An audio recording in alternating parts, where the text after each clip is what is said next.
Noong unang tingin, medyo nawindang ako ng konti. Konti lang naman. It's because hindi ko na-review yung description niya. Ay, nako. Pero, babe, napagtanto ko, very useful pala. Magagamit to. Nako, sa mga motor, may mga sasakyan dyan. Ang ganda lang nito, alam niyo kung bakit. Napaka-easy niya lang ikabit. Oh, gagamitin ko to sa motor. I-check natin, ha.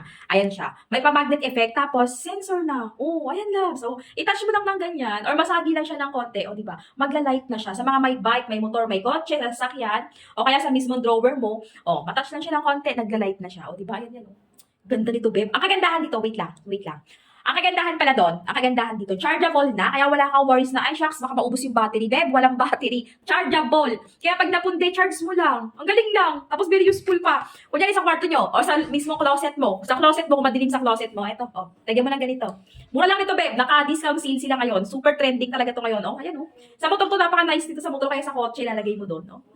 Check nyo to, guys, ha. Wait lang, nakalimutan ko. Bago nyo i-check, tingnan nyo, may battery talaga siya. Oo, di ba? Laki ng battery niya. Chargeable to, babe. Oh, ay, naku, napakasulit talaga.